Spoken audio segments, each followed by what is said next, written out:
우리 함께 신앙 고백하시겠습니다. 전능하사 천지를 만드신 하나님 아버지를 내가 믿사오며 그 외아들 우리 주 예수 그리스도를 믿사오니 이는 성령으로 잉태하사 동정녀 마리아에게 나시고 본디오 빌라도에게 고난을 받으사 십자가에 못 박혀 죽으시고 장사한 지 사흘 만에 죽은 자 가운데서 다시 살아나시며 하늘에 오르사 전능하신 하나님 우편에 앉아 계시다가 저리로서 산자와 죽은 자를 심판하러 오시리라. 성령을 믿사오며 거룩한 공예와 성도가 서로 교통하는 것과 죄를 사하여 주시는 것과 몸이 다시 사는 것과 영원히 사는 것을 믿사옵나이다. 아멘.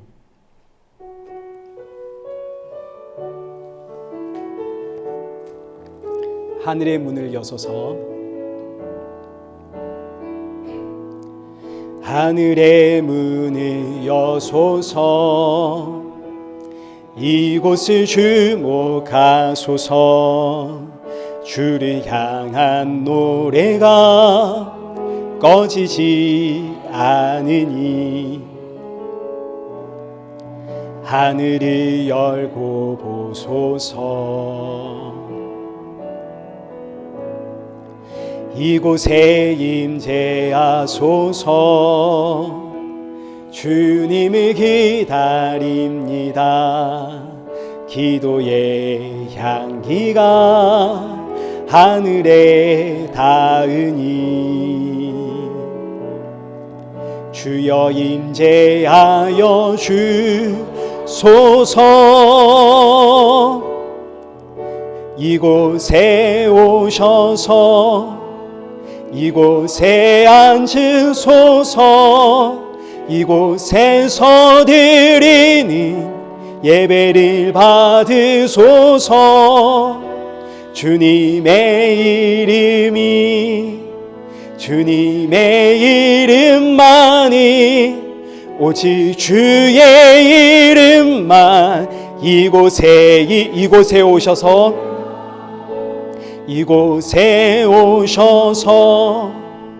이곳에 앉으소서. 이곳에서 드리는 예배를 받으소서.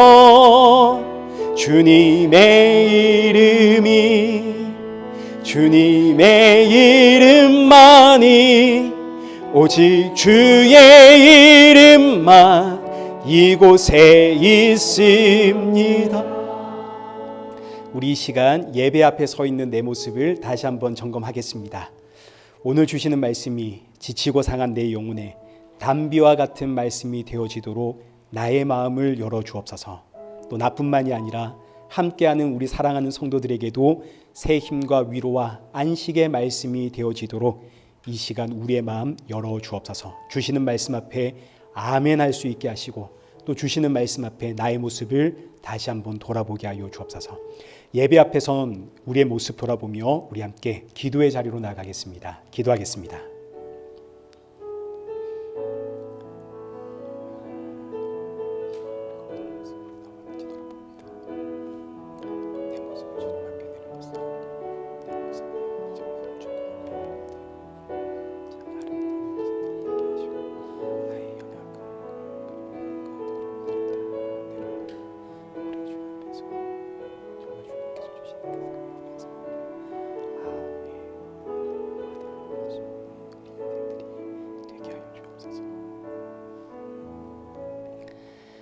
살아계신 하나님 아버지, 오늘 우리를 이 예배 자리로 인도하심에 감사를 드립니다.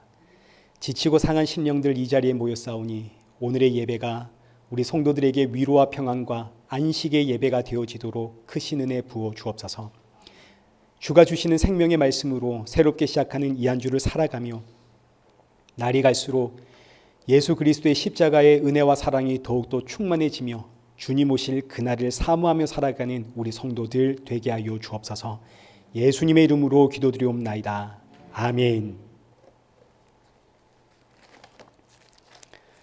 우리 교독문 제81번을 함께 교독하시겠습니다.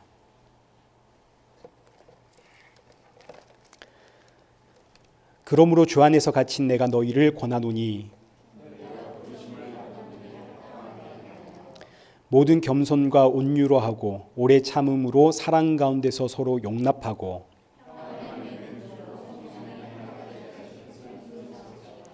몸이 하나요 성령도 한 분이시니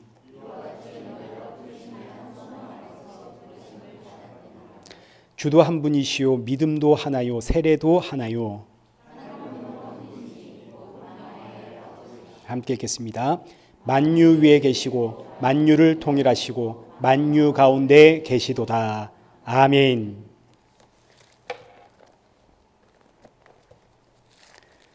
찬송가 32장입니다.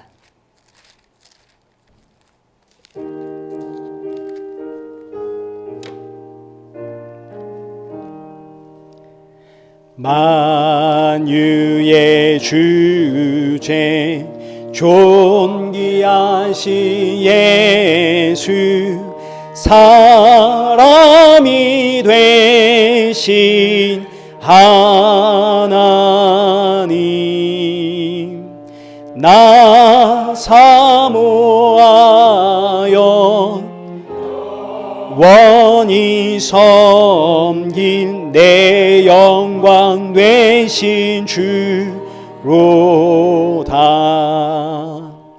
화려한 동산 무성한 저수목 다 아름답고 묘하나 순전한 예수 더 아름다워 봄 같은 기쁨 주시네. 광명한 해와 명랑한 저 달빛 수많은 별들 빛나나 주 예수 빛은 더 찬란하여 참 비교할 수 없도다. 아멘. 우리 성경 봉독하시겠습니다. 오늘 보실 하나님의 말씀 요한복음 19장 23절에서 25절. 군인들이 예수를 십자가에 못 박고 그의 옷을 취하여 네 깃에 나누어 각각 한 깃씩 얻고 속옷도 취하니 이 속옷은 호지 아니하고 위에서부터 통으로 짠 것이라.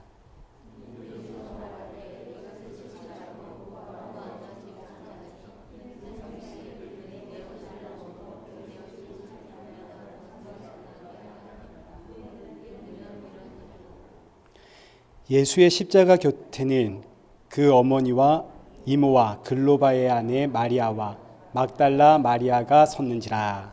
아멘. 감사합니다. 우리 교회 소식 알려드리겠습니다. 지금 자꾸 이제 주보가 지금 안 나오고 있는데 카톡으로는 제가 여러분들께 보내드렸습니다. 이제 그 프린터기에 잉크가 모자란 줄 알아서 잉크를 이제 사서 갈아 끼웠는데 이제 뭐가 문제인지 이 프린터기가 지금 작동을 안 하고 있습니다. 이제 조만간에 프린터기를 수리를 하든 다시 하나 사든 해서 이제 주보가 잘 나오도록 하겠습니다. 다음 주 대표 기도는 우리 김희경 집사님입니다. 준비해 주시면 되고요. 여기서 항상 이 앞자리에서 수고해 주시는 김건우 집사님 그리고 허지혜 집사님 가정 이제 이번 주에 한국 들어가시거든요. 한 달간 있다가 이제 오실 겁니다. 그 일정이 잘 진행될 수 있도록 기도해 주시고요.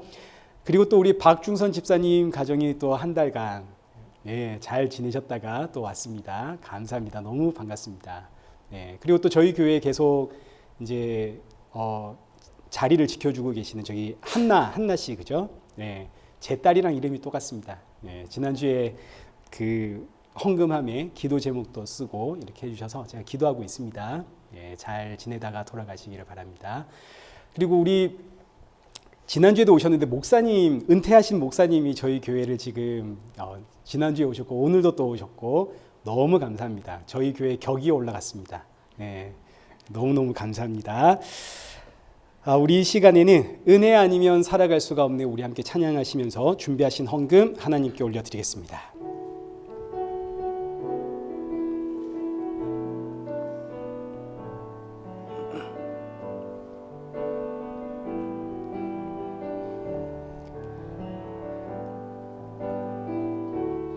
은혜 아니면 살아갈 수가 없네. 호흡마저도 다 주의 것이니 세상 평안과 위로 내게 없어도 예수 오직 예수뿐이네.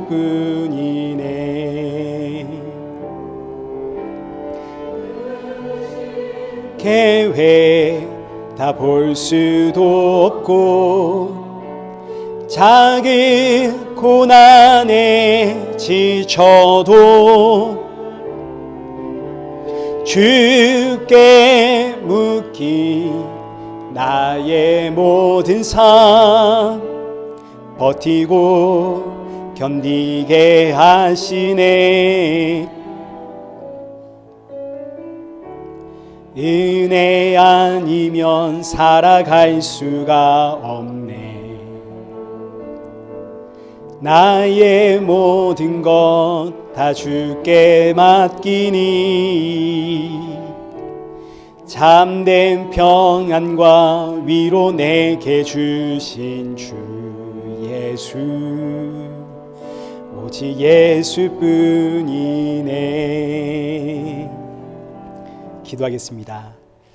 살아계신 하나님 아버지 감사합니다. 이 시간 이 예배 자리에 빈손으로 나오지 않게 하심 감사합니다.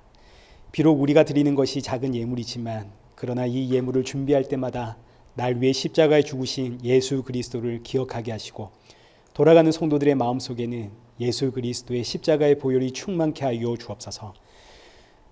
이 시간 말씀 듣습니다. 말씀을 통해 내 모습 다시 한번 돌아보고 점검하며 이 한 주도 예수님이 주시는 그 보혈의 옷을 입고 십자가의 증인으로 살아가는 성도가 되어지도록 우리의 삶을 다스려 주옵소서. 예수님의 이름으로 기도드리옵나이다. 아멘.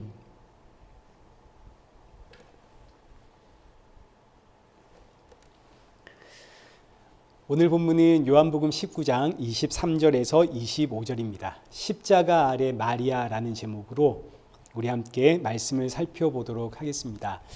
23절에서 25절의 말씀을 보시면 십자가 아래에 두 부류의 사람들이 등장을 하게 되는데 이제 먼저는 여기 23절에 기록되어 있는 것처럼 군인들이 등장을 하게 됩니다. 이 군인들이 예수님을 십자가에 못 박은 후 예수님의 옷을 네 깃으로 나눠 가지고 한 깃씩 챙기게 됩니다. 예수님의 옷을 네 깃으로 나누어 한 깃씩 각각 챙겼다면 지금 십자가 아래 예수님 못 박은 이 군인들 총 몇 명이라는 이야기인가요? 네 사람이라는 이야기죠. 네 명의 군인들이 십자가 아래서 예수님 못 박은 이후에 옷을 챙기고 있습니다. 여기서 옷은 단순히 겉옷만 이야기하는 것이 아니라 머리에 쓰는 두건, 허리띠, 신발 등등 이제 몸에 걸치고 있는 모든 장신구들을 다 이제 포함한 표현들입니다. 이걸 네 깃으로 각각 나누어 한 깃씩 가지고 속옷은 통으로 짜 있는 것이라 나눌 수가 없어서 여기 24절에 기록된 것처럼 제비를 뽑아서 한 사람이 가집니다.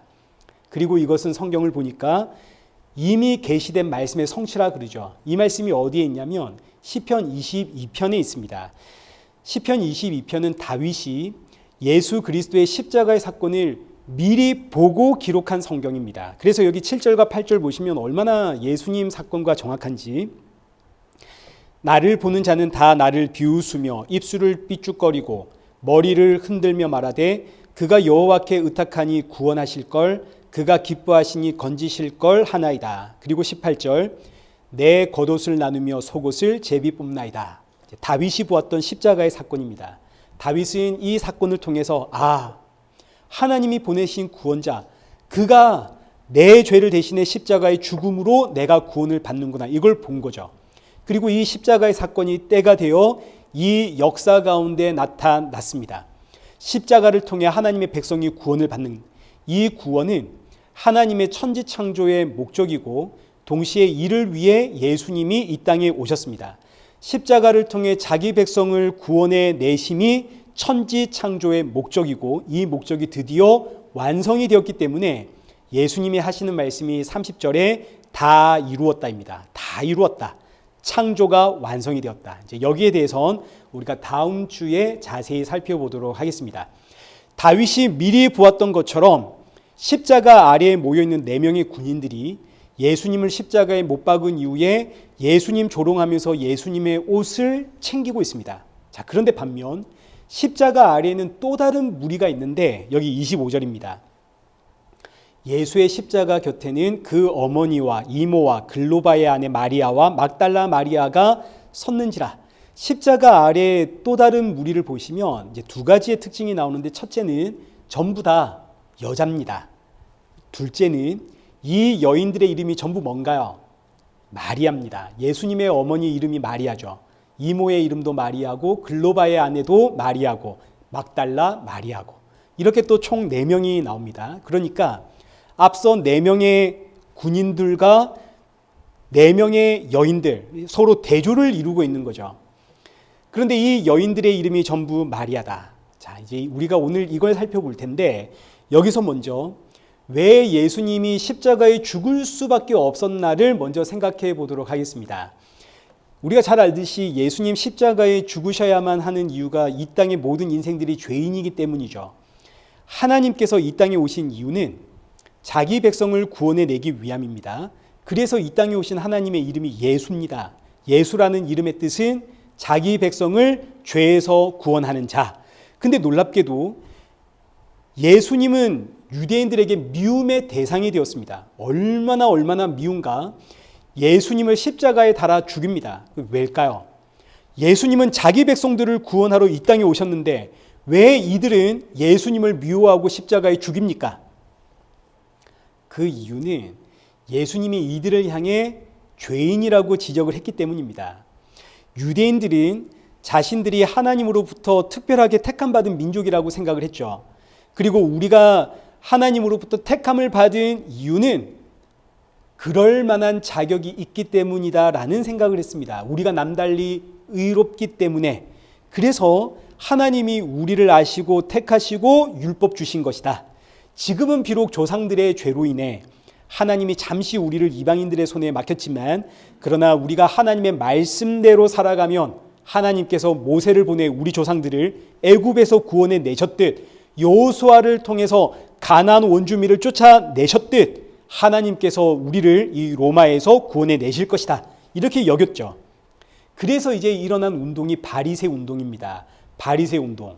우리 하나님의 말씀대로 살자. 그러니까 이 바리새인들이 나타나게 된 바리새 운동 그 중심에는 우리는 선민이다. 우리는 의롭다. 우리는 남다르다라는 사상이 깔려 있습니다. 우리는 저 이방인들과 다르다. 우리는 의롭기 때문에 하나님께서 주신 말씀대로만 살면 구원을 받는다. 근데 예수님은 이 땅에 오셔서 이런 유대인들에게 너희가 죄인이다 하고 지적을 하십니다. 그러니 유대인들이 얼마나 화가 남겠습니까? 자, 이 내용을 잘 보여주는 성경이 우리가 이미 앞서 살펴보았던 요한복음 8장입니다. 8장 32절 이하 한번 보십시오. 예수님께서 말씀을 하시는 겁니다. 유대인들에게 진리를 알지니 진리가 너희를 자유롭게 하리라. 여기서 진리가 2가지죠. 첫째, 모든 사람은 죄인이다. 이게 진리이고 둘째, 그 죄에서 구원하실 분이 예수님이다. 이게 진리입니다. 그래서 이 진리를 알 때 사람은 죄에서 자유함을 얻는 거죠. 그러나 이 말씀을 들은 유대인들의 반응은 여기 33절. 우리는 아브라함의 자손이라 남의 종이 된 적이 없다. 그러자 예수님이 34절에서 진실로 진실로 너희에게 이르노니 죄를 범하는 자마다 죄의 종이다. 너희가 죄짓고 살지 않느냐? 너희 안에 죄가 있는 것을 보니 너희는 죄의 종이다. 그러자 유대인들이 말하길 39절. 우리의 아버지는 아브라함이다. 아브라함이 누군가요? 믿음으로 의롭다 칭함을 받은 의인이 아브라함 아닙니까? 그러니까 지금 유대인들의 주장은 우리는 죄에서 난 자들이 아니라 믿음으로 의롭다함을 받은 의인, 그 아브라함에게서 난 자들이다. 그러니까 우리는 의인이다.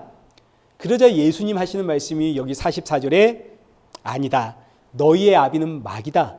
그래서 너희 안에 욕심이 가득하고 거짓이 가득한 것이다. 이러니 유대인들이 얼마나 화가 나겠습니까? 그래서 예수님을 향해 여기 48절 넌 귀신 들렸다 외치고는 59절에 손에 돌을 들고 예수님을 죽이려고 하는 거죠. 그리고 드디어 예수님을 십자가에 못 박는 겁니다. 오늘날도 마찬가지입니다.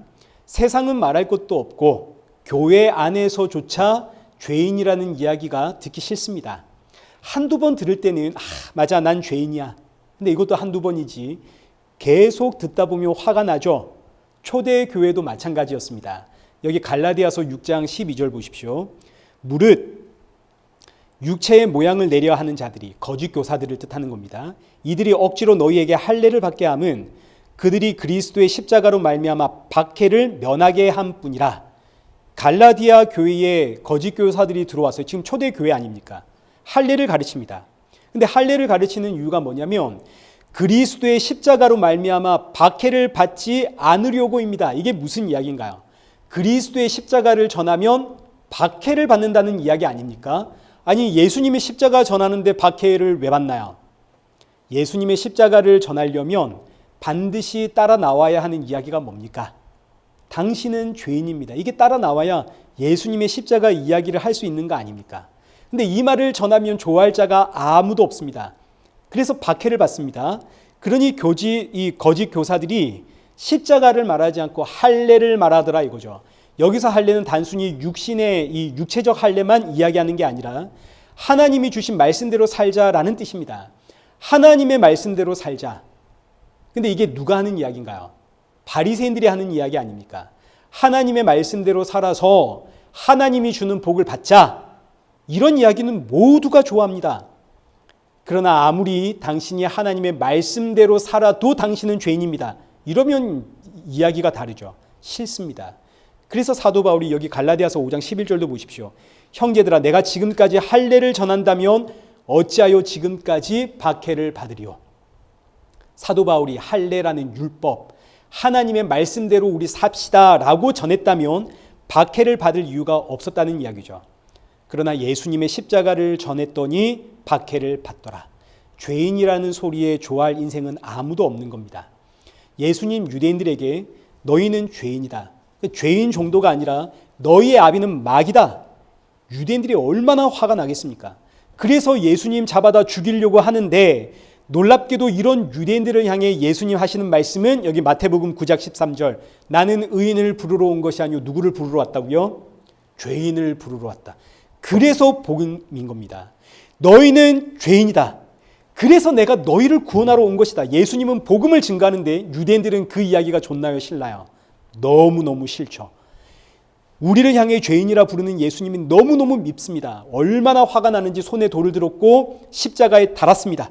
그러나 예수님은 이들을 향해서 하는 이야기가 뭐냐면 너희가 죄인이기 때문에 너희는 너희가 죄인이라는 사실조차도 모르는 죄인이기 때문에 그래서 내가 왔다. 내가 죄인을 구하러 온 것이다.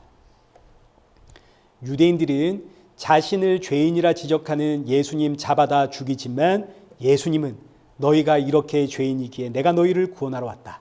이 놀라운 복음의 이야기가 오늘 십자가 아래에 서 있는 4명의 군인들의 모습과 4명의 마리아의 모습을 통해서 보여지는 겁니다.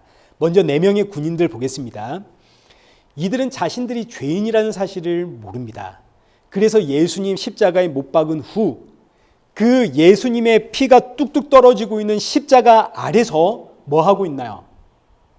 옷을 나눠 가지고 있죠. 죄인들의 전형적인 모습이 이와 같은 겁니다. 예수님 피 흘리고 계시는 그 십자가 아래에서조차 자신의 이익과 자신의 만족을 누리려고 제비를 뽑고 서로 조금 더 많이 가지려고 그냥 독이 잔뜩 들어있는 이런 인생. 여러분 이때 이 예수님의 십자가 아래가 무엇을 이야기하겠습니까? 십자가 아래는 교회죠. 그래서 교회 머리 위에 십자가가 있는 거 아닙니까? 교회 안에서조차 자신들의 유익과 이익을 위해서, 그 만족을 위해서 경쟁하고 시기하고 질투하고 남들보다 조금 더 많이 가지려고 정성을 다해 하나님 앞에 기도하고 예배하고 봉사하는 이 모든 것들이 죄인들의 전형적인 모습이다 이겁니다. 이게 바로 4명의 군인들의 모습입니다. 오늘 우리의 모습 한번 보십시오. 십자가 아래서 옷 그거 몇 조각 좀 더 얻겠다고 서로 다투고 시기하고 질투하고 제비 뽑는 이 군인들의 모습이 내 모습은 아닙니다. 이렇게 우리가 이야기할 수 있겠습니까? 근데 복음이 뭔가요? 우리가 지금 십자가 아래서 이렇게 조금 더 가지려고 제비 뽑고 다투고 싸우고 있는 이런 죄인이기 때문에 예수님 십자가에서 죽었다. 그래서 내가 왔다. 이게 복음 아닙니까? 로마서 3장 21절 하나님의 구원을 이렇게 표현을 합니다. 이제는 율법 외에 하나님의 한 의가 나타났으니, 여기서 율법 외에라는 의미는 율법으로는 구원의 방법이 없어서 율법이 아닌 다른 방법이 동원됐다 이런 이야기입니다. 여기서 율법은 인간의 윤리 도덕을 전부 포함하고 있는 개념으로 이 땅의 방법으로는 사람의 힘과 능력과 지혜로는 도무지 구원을 받을 수 없기 때문에 율법 외에 다른 방법이 동원이 되는데 그게 뭐냐? 여기 23절 이하에 모든 사람이 죄를 범하였으며 하나님의 영광에 이르지 못하더니 그리스도 예수 안에 있는 속량으로 말미암아 하나님의 은혜로 값없이 의롭다 하심을 얻은 자 되었느니라. 율법, 세상의 방법으로는 도무지 구원할 방법이 없어서 율법 외에 이 세상 밖에서부터 구원의 방법이 동원이 되는데 하나님이 친히 이 땅에 오셔 십자가에 죽으시는 겁니다. 그래서 복음입니다. 근데 이때 여기서 중요한 개념이 예수님은 우리를 위해서 십자가에 달리신 게 아니라 우리를 대신해서 십자가에 달리셔 죽으신 겁니다. 이게 비슷한 말 같지만 이게 좀 다릅니다. 왜 이게 좀 다르냐면 이 세상에는 사랑하는 이 혹은 내가 존경하는 사람 또는 국가와 민족을 위해서 죽어가는 사람들이 있습니다. 대신 죽는 자들이 분명히 있죠. 부모는 자녀들을 위해서 대신 죽을 수 있지 않습니까? 우리 이런 이야기를 종종 듣습니다. 심지어 어떤 사람은 생판 모르는 남을 위해서도 죽는 인생들이 있습니다. 그러나 그 누구도 저 사람의 죄값을 대신 지고 죽을 수는 없습니다. 그 누구도 내 죄를 대신해 죽는 인생은 없죠. 내 죄를 대신 지고 죽을 수 있는 분은 오직 예수님 뿐입니다. 모든 인생은 그것이 남을 위해 죽는 죽음이라 하더라도 그 죽음은 자기 죄값으로 인한 죽음입니다. 오직 참 하나님이신 죄가 없으신 예수님만이 내 죄를 대신하여 죽으실 수 있습니다. 그러니까 예수님은 우리를 위해서 죽으셨다 정도가 아니라 내 죄값을 대신하여 죽으신 분. 그래서 로마서 3장 21절에 이 예수님을 하나님의 의다라고 표현을 하는 겁니다. 오직 예수님만이 하나님의 의가 되시기에 내 죄를 대신해 죽으실 수 있는 겁니다. 그래서 예수님은 죄인을 구원하기 위해 오신 분이다 하는 거죠. 십자가 앞에서조차 죄인임을 모르는 이 인생들을 구원하기 위해 하나님의 의가 되시는 그 예수님이 십자가에서 그들의 죄를 대신하여 죽으십니다. 그리고 때가 되어 예수님이 성령으로 이들을 찾아가시니 이때 이들이 어떻게 되냐면 십자가 아래 모인 마리아가 되는 겁니다. 그래서 성경을 가만히 보시면 그러니까 이 군인들이 십자가 아래에 있는 이 군인들이 예수님의 십자가를 통해서 마리아가 된다는 게 오늘 본문의 이야기입니다. 그래서 성경을 보시면 예수님 십자가에 죽으실 때 십자가 아래에 모인 이들이 전부 여자이면서 동시에 그 이름이 전부 마리아이고 예수님 부활하실 때도 가장 먼저 예수님을 발견한 자들이 여자이면서 그들의 이름이 전부 다 마리아입니다. 이게 전부 의미가 있는 거죠. 그럼 왜 예수님의 십자가 아래에 모인 이들이 전부 여자고 마리아인가? 우리 이거 알아야 됩니다. 마리아라는 이름이 높다, 고귀하다, 아름답다, 존귀하다라는 뜻을 가집니다. 우리가 잘 아는 마담, 마돈나 이런 단어가 다 마리아라는 이름에서 나온 이름들입니다. 근데 이 마리아라는 단어가 가지고 있는 어근은 좀 다릅니다. 마리아라는 단어가 가진 어근은 마라에서 왔습니다. 여러분 마라가 무슨 뜻인지 아시나요? 그렇죠. 성경에서 마라라는 단어가 등장을 하는데 여기 출애굽기 15장 23절 보십시오. 마라에 이르렀더니 그곳 물이 써서 마시지 못하겠으므로 그 이름을 마라라 하였더라. 마라라는 단어는 쓰다라는 뜻을 가집니다. 쓰다, 고통스럽다, 아프다, 괴롭다 등등의 절망과 심판을 상징하는 단어가 마라입니다. 출애굽한 이스라엘 백성들이 홍해를 건너 광야로 들어갔는데 사흘 동안 물을 얻지 못했습니다. 다 물이 없어 죽어가는 가운데 드디어 물을 찾았습니다. 근데 이 물을 마셔보니까 얼마나 쓴지, 쓸 뿐만 아니라 마시고 나니까 아프고 복통이 생기고 너무너무 고통스럽고 괴롭더라. 그래서 이 물의 이름을 마라라고 불렀습니다. 마라, 쓰다, 아프다, 고통스럽다, 괴롭다. 그런데 25절 보십시오. 하나님께서 정하신 한 나무를 이 물에다가 던지니까 이 물이 어떻게 되었나요? 달게 바뀌었죠. 그리고 나서 26절 보시면 쓴물이 단물로 변한 바로 그 물 앞에서 하나님께서 선포하시길 나는 너희의 모든 질병을 치료하는 여호와다 하고 선포를 하십니다. 자, 그러니까 이 물은 원래가 마실 수가 없는, 마시면 죽는 쓴물입니다. 도무지 마실 수가 없는 물, 마시면 죽는 물. 그런데 이 물에다가 뭐를 던져 넣으니?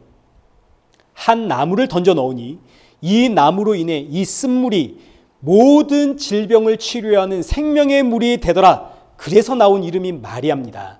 마라와 마리아 사이에는 뭐가 있나요? 한 나무가 있죠. 이 십자가의 이야기 아닙니까?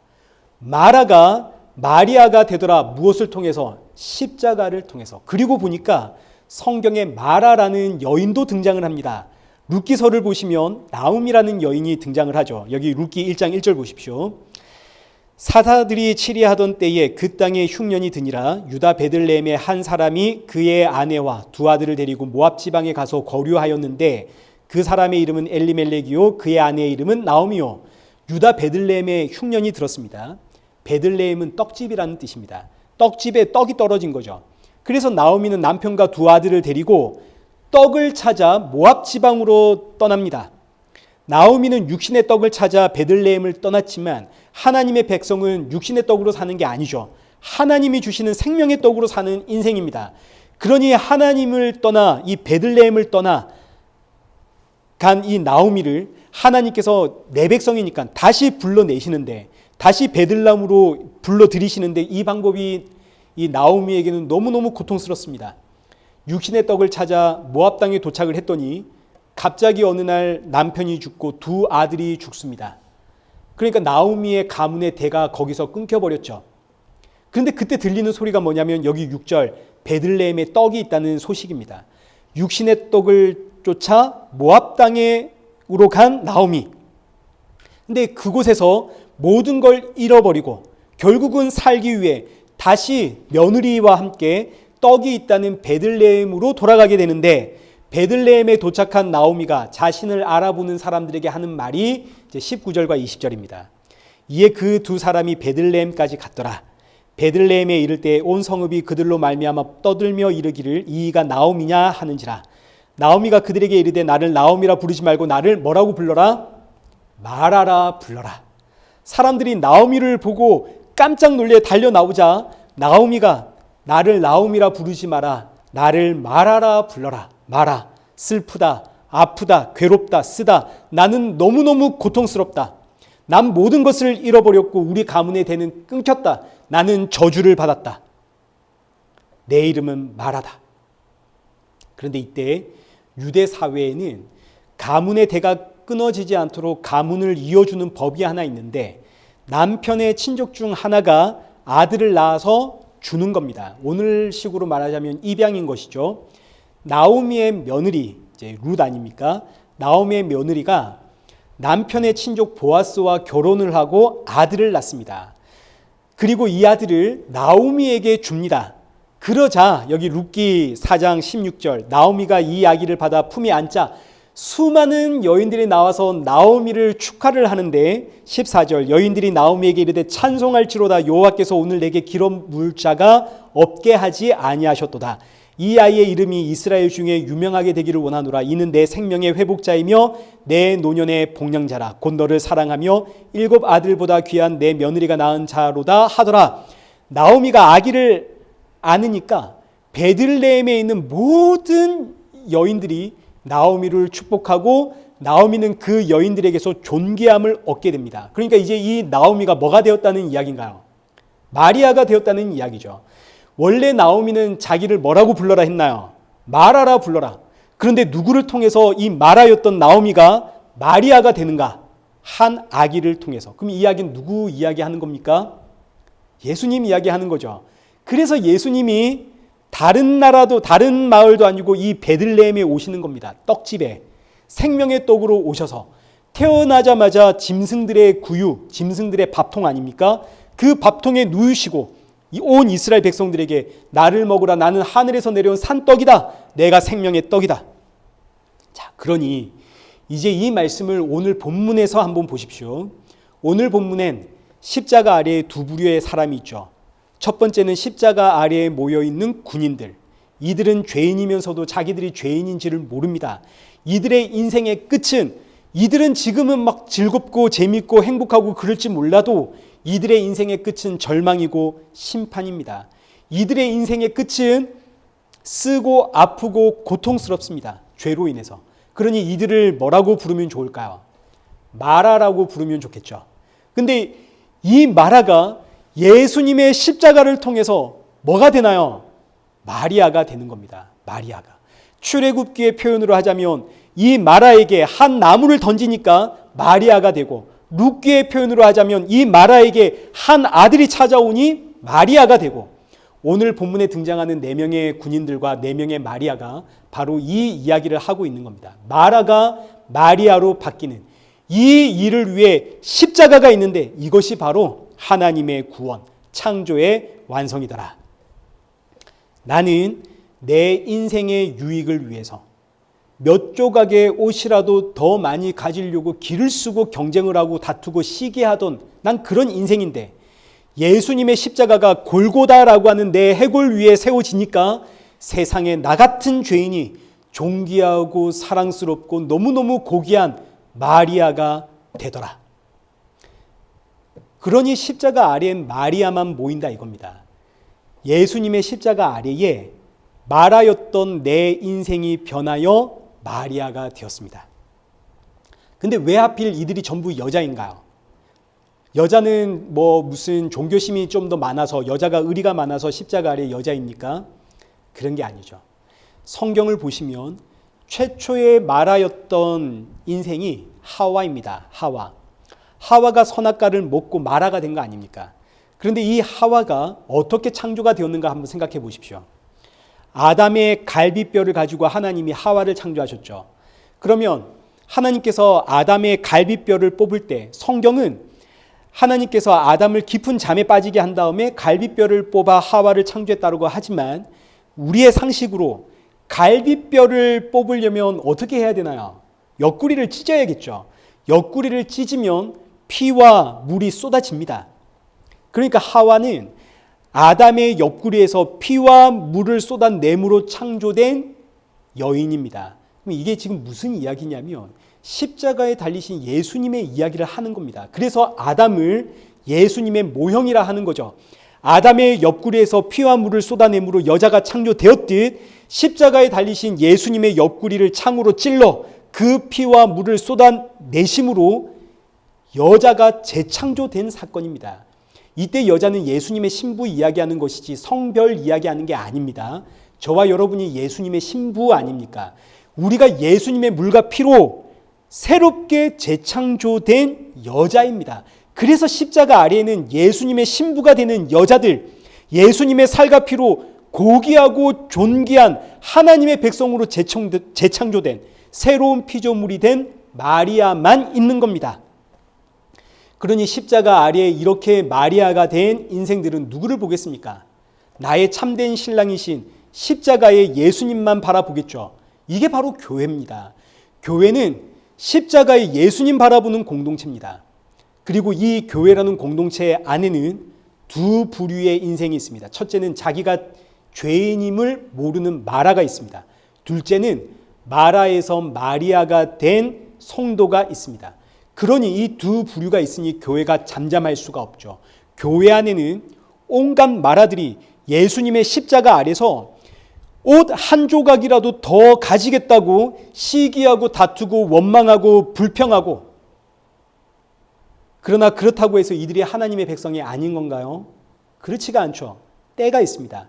때가 되면 이 마라들이 마리아가 되는 겁니다. 그런데 마리아는 좀 다른가요? 그렇지가 않습니다.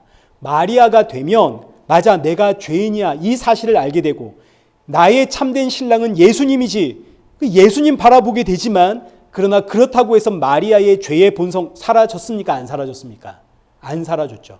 그래서 마리아는 왔다 갔다 하는 겁니다.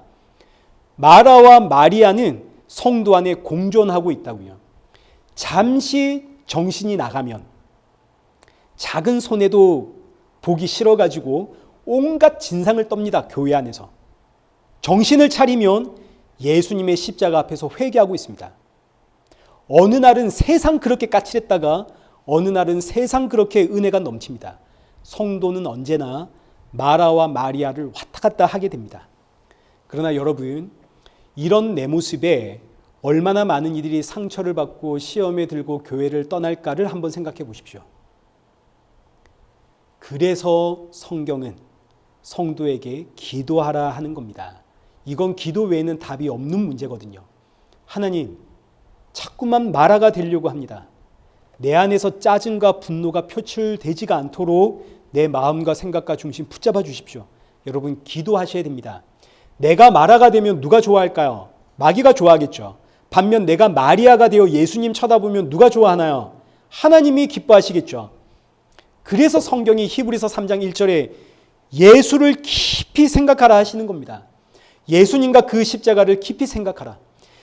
나를 살리려 십자가에 죽으신 그 예수님을 깊이 묵상할 때 성도는 모든 것이 이해가 되고 모든 것이 용납이 됩니다. 왜냐하면 나도 죄인이고 저 사람도 죄인이고 우리가 죄인이니까 모든 것이 다 이해되는 거 아닙니까? 그래서 예수님과 그 십자가를 묵상할 때 용서 못할 일이 없고 이해 못할 일이 없고 그저 기도하게 되는 겁니다. 그래서 교회가 기도의 공동체입니다. 기도할 때 예수님의 십자가 안에서 성도가 하나가 됩니다. 그래서 에베소서 2장을 보시면 유대인과 이방인의 하나됨의 이야기가 나옵니다. 유대인과 이방인이 하나가 된다는 건 불가능한 일입니다. 어떻게 유대인이 이방인과 하나가 되나요? 유대인들이 어떤 사람들인데? 그런데 에베소서 2장 13절 보시면 이제는 전에 멀리 있던 너희가 그리스도 예수 안에서 그리스도의 피로 가까워졌느니라. 그는 우리의 화평이신지라 둘을 하나로 만드사 원수된 것 곧 중간에 막힌 담을 자기 육체로 허시고. 이방인과 유대인은 하나가 될 수가 없습니다. 그런데 이들이 하나가 될 수 있었던 이유는 예수님의 십자가가 그 사이에 막힌 담을 허무셨기 때문입니다. 유대인도 이방인도 십자가의 예수님을 깊이 묵상하니 세상에 우리가 다 똑같은 죄인이구나. 과거의 유대인들은 이걸 인정할 수가 없었습니다. 아니, 평생을 자신의 쾌락을 쫓아 살던 저 이방인과 평생을 하나님 앞에서 예배하고 기도하고 찬양하고 헌금하고 봉사하고 전도했던 내가 어떻게 똑같을 수 있는가? 그러나 예수 그리스도의 십자가를 바라보고 그 십자가 묵상하니까 세상에 너도 죄인 나도 죄인, 우리는 주 안에서 똑같은 죄인이구나. 그래서 예수님만이 우리의 구원자이구나. 예수님 안에서 유대인과 이방인이 서로를 이해하게 되더라. 하나가 되더라. 그러니 사랑하는 성도 여러분, 십자가를 묵상하십시오. 예수님 바라보시고 예수님의 통치를 구하십시오. 자꾸 마라가 되려고 하는 나의 이 본성, 그래서 막 지적하고 싶고 정죄하고 싶고 막 판단하고 싶고 잘잘못 따지고 싶고 남들보다 더 많은 것을 가지고 싶은 나의 그런 욕망을 십자가의 예수님 앞에 내려놓고 주님, 오늘도 이 순간도 내 마음과 생각과 중심을 다스려 주옵소서 기도하십시오. 그래서 예수님의 십자가 아래 마라가 아니라 마리아로 살아가는 그런 저와 여러분 되시기를 축원합니다. 우리 함께 찬양하겠습니다. 우리 충만 찬양하겠습니다.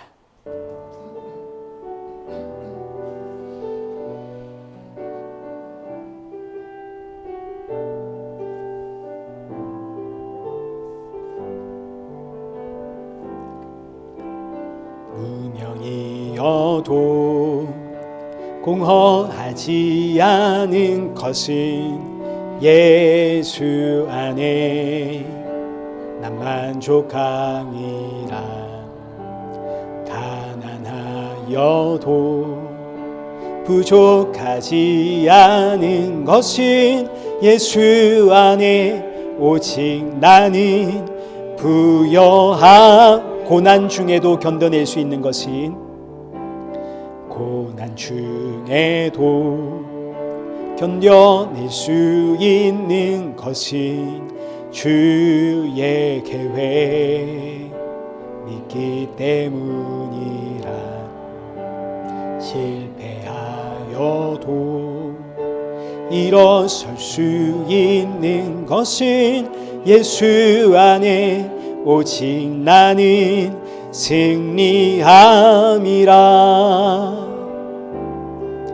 난 예수로 충만하네. 난 예수로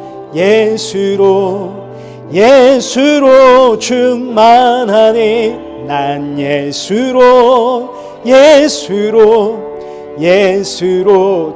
충만하네. 영원한 왕 내 안에 살아계. 우리 이 시간 함께 기도하실 때 우리 이 찬양의 가사처럼 정말 예수님으로 충만한 성도가 되게 하여 주옵소서. 내 안에서 악한 생각과 마음이 터져 나와서 자꾸 나를 마라로 만들어 갈 때 이런 내 모습이 복음의 걸림돌이 되지 않도록 하나님 나의 언행을 붙잡아 주옵소서. 우리 함께 기도하시고 나의 약점과 연약함이 드러날 때마다 그렇기에 예수님밖에 없음을 고백하면서 나로 인해 힘들어하고 상처받은 이들에게 먼저 용서를 구할 수 있고 용서를 구하며 그들에게 예수님을 전할 수 있는 그런 성도가 되어지도록 나에게 용기도 주시고 나의 마음도 붙잡아 주시고 지혜를 주옵소서. 언제나 하나님 앞에서 마리아로 살아갈 수 있는 성도가 되어지기를 우리 이 시간 함께 기도의 자리로 나가겠습니다. 기도하겠습니다.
살아계신 하나님 아버지, 우리는 십자가 아래에서조차 내 욕망을 쫓아 살아가며 옷 몇 개씩이라도 더 가지려고 다투고 원망하며 그런 인생임을 고백합니다.